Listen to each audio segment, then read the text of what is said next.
Bank का कर्मचारी भरत कुमार है, ये बोलता है या तो पैसा भरो या फांसी खा लो। राष्ट्रपति से इच्छा मृत्यु मांगी है। हर जोर जुल्म की टक्कर में संघर्ष हमारा नारा है। अगर राकेश बिश्नोई पर FIR भी दर्ज होती है तो हम सारे किसान साथी सड़कों पे उतर जाएंगे। किसान मजदूर का जो शोषण करते हैं, जो फाइनेंस कंपनियां हैं आवास लोन देती है। जब इसकी बेटी ने कहा कि ये फांसी क्यों खा लो, इसकी बेटी को भरत कुमार बोलता है कि तू खा ले।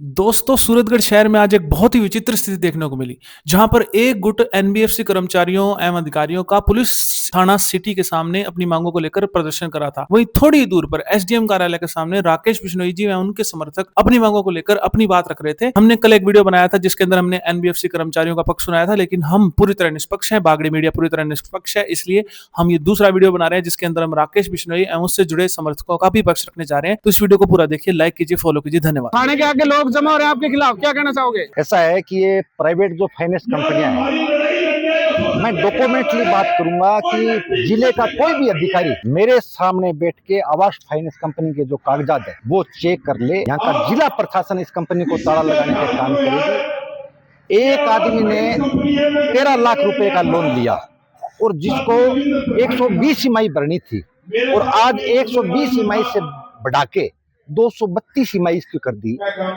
हमारे सामने बैंक का कर्मचारी भरत कुमार है, ये बोलता है या तो पैसा भरो या फांसी खा लो। तो जब हमारे सामने ग्राहक से ऐसी बात कर रहे हैं तो सीधा कोई कस्टमर जाएगा तो उनका व्यवहार कैसा रहेगा, इस बात को लेके गुस्सा था। वो कितने भी इकट्ठे हो जाएं, धरना प्रदर्शन करें, लेकिन प्राइवेट बैंकों ने जो दुकान खोल के बैठे हैं, इन्होंने जो गंदगी फैला रखी है, इनका एक सपना है कि आने वाले 5 सालों के अंदर हर गांव में, कस्बे में, वार्ड के अंदर 20-20, 30-30 मकानों पे ये लिखा हो कि ये फलानी कंपनी का मकान है। ये हम कतई नहीं होने देंगे।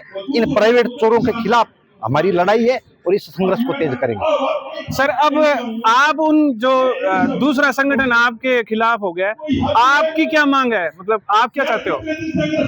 हमारी डॉक्यूमेंट के आधार पे, कागजात के आधार पे आवास फाइनेंस और एक आदमी अपने आप को अडानी का हेड बता रहा है, गंगानगर जिले का निवासी, उन दोनों को डॉक्यूमेंट्री आधार पे हम मुकदमा दर्ज करवाएंगे।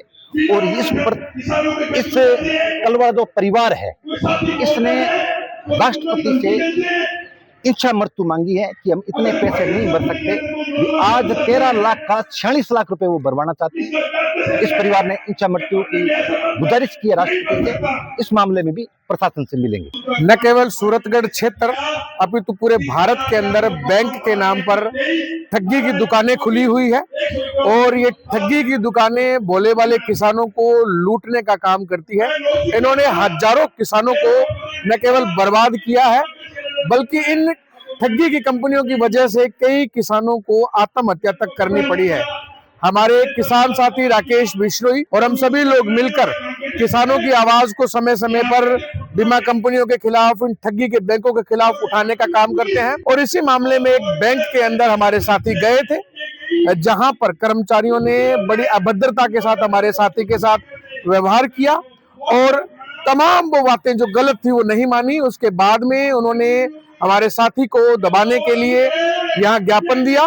लेकिन हम ये साफ कहना चाहते हैं कि संघर्ष की जाजम पर जब हम ये आवाज उठाते हैं तो हमें पता होता है कि हमारी आवाज को दबाने का काम किया जाएगा। लेकिन हम सभी लोग एकजुट हैं, किसान, मजदूर, व्यापारी, हम सभी मिलकर इस प्रकार की धक्केशाही के खिलाफ किसी सूरत में डरने वाले नहीं है और किसान मजदूर की आवाज को व्यापक होकर यूं ही उठाते रहेंगे। हर जोर जुल्म की टक्कर में संघर्ष हमारा नारा है। जय हिंद, जय किसान। आज सूरतगढ़ के SDM कार्यालय के आगे राकेश बिश्नोई के पक्ष में हम लोग इकट्ठे हुए हैं। जो बैंक है वो ये चाहता है भी राकेश बिश्नोई पर मुकदमा और राकेश बिश्नोई को गिरफ्तार हो। अगर राकेश बिश्नोई पर FIR भी दर्ज होती है तो हम सारे किसान साथी सड़कों पे उतर जाएंगे। राकेश बिश्नोई के साथ तन मन और धन से हम राकेश बिश्नोई के साथ हैं। कल वार्ड नंबर 5 परसों की बात है, वार्ड नंबर 5 में एक गरीब किसान का परिवार था। उसके 9 लाख लोन लिया था, 9 लाख रुपया लोन लिया था। उन 9 लाख को उन्होंने 19 लाख रुपए कर दिए और घर कुड़े करने की बात कर रहे थे। उनके घर पे गए और लोगों को धमकाया। तब वहां पे राकेश जी बिश्नोई गए, उनसे बात की तो बैंक कर्मचारियों ने उनके साथ राकेश जी के साथ अभद्र व्यवहार करने की कोशिश की। तब वहां पे बोलचाल होगी। इसी को लेकर पूरे बैंक, चाहे गंगानगर, बीकानेर, हनुमानगढ़, सब लोग कर्मचारी जो बाहर के लोग हैं वो इकट्ठे होकर यहाँ पे आए कि राकेश बिश्नोई पर एफआईआर दर्ज करवाएं। एक ऐसा कोई मामला नहीं हुआ था कि बैंक को ये जरूरत पड़े कि राकेश बिश्नोई को गिरफ्तार करें। आज का जो आंदोलन है वो किसान मजदूर का जो शोषण करते हैं, जो फाइनेंस कंपनियां हैं आवास लोन देती है, जो प्राइवेट बैंक है किसान क्रेडिट के कार्ड में, अन्य जो लोन के नाम पे किसान मजदूर का शोषण होता है, उस शोषण के खिलाफ हमारे छोटे भाई राकेश बिश्नोई ने एक मुहिम शुरू कर रखी है। उस मुहिम को ये भी जो फाइनेंस कंपनियां उस मुहिम को दबाना चाहती है, राकेश बिश्नोई के अभियान को रोकना चाहती है। लेकिन सूरतगढ़ का किसान मजदूर, सूरतगढ़ का नौजवान इस अभियान को दबने नहीं देगा।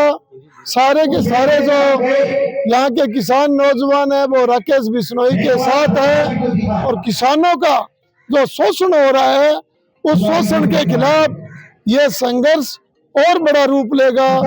सारे लोग जुड़ के इस शोषण के खिलाफ संघर्ष करेंगे। बैंक ने हमारा भी हमने पूछा कि भाई 120 की 180 कैसे कर दी, तो बोले जी ये तो ऊपर से बढ़ती है, ये यही नहीं रुके। जब मैंने ये कागज रखा उसके सामने तो मैंने बोला 120 की तूने 232 कर दी। तब बोला जी ये कागज इनका नहीं है।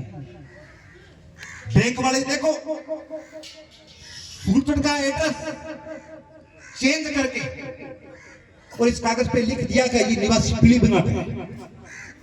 मैंने पूछा कि भाई ये पीलीभीत का क्या करनी जी, ये तो गलती से हो गया। यानी 13 लाख के 47 लाख रुपए भरवाना चाहता है। कौन भरेगा बताओ। एक साथी और आ रहे हैं मेरे पास में कि जिसका 33 लाख रुपए का लोन किया, 120 किस्त की और आज 362 किस्त कर दी, 2 करोड़ 2 लाख रुपए भरने हैं 33 लाख रुपए। मैं कहना चाहता हूं मित्रों, ये लड़ाई सिर्फ बातों की नहीं है, लड़ाई कागजों की है। और ये मामला क्यों बिगड़ा वहां पे, जब इस आदमी रघुवीर ने कहा कि मैं पैसा नहीं कर पाऊंगा इतना, तो बैंक के कर्मचारी उसके हमारे सामने कहते हैं कि फांसी खा ले। जब इसकी बेटी ने कहा कि ये फांसी क्यों खा ले, तब इसकी बेटी को भरत कुमार बोलता है कि तू खा ले। जब हमारे सामने बैंक वाला इस परिवार के साथ में इतनी जाति कर रहा है, तो सीधा कस्टमर जाएगा उसके साथ में क्या करते हैं। गुस्सा इस बात का है कि दुकानों ने तो सिस्टम चलाया है, तो कभी कामयाब नहीं होने दूंगा। ना मैं मुकदमों से डरता हूं, ना जेल से डरता हूं। एक और जुड़ेगा, 14 मुकदमे है, फिर एक और हो जाएगा। 5-7 दिन जेल में रह के आराम करूंगा। मेरे साथी गए बहुत सारे साथी, मैं हमेशा जाके सो जाता हूं। मैंने पूछा कि यार भाई नींद बहुत जो घटी तो मौको मिले है। एक नींद आवे कोई नहीं, मैं तो असल में नींद में घटी आवे। 5 दिन सो डरूंगा क्या। जितनी ताकत है इन प्राइवेट फाइनेंस दुकानों वालों को कहना चाहता हूं कि तुम्हें कागजों के जाल में ऐसा फंसाऊंगा कि तुम्हें कोई भी कोर्ट नहीं निकाल पाएगी। कि जिस तरीके ने तुमने घोट धंधे चालू किए, 5वीं बिल्डिंग पे मकान ले लिया, 4थी पे ले लिया, 3री पे ले लिया, अब कागजों की लड़ाई होगा। और मौका मिला, किसी के साथ में ज्यादती की, किसी के घर पे जाके परेशान किया, तो उसी गांव में इनके खिलाफ घेराबंदी करेंगे, गांव से बाहर नहीं निकलने देंगे।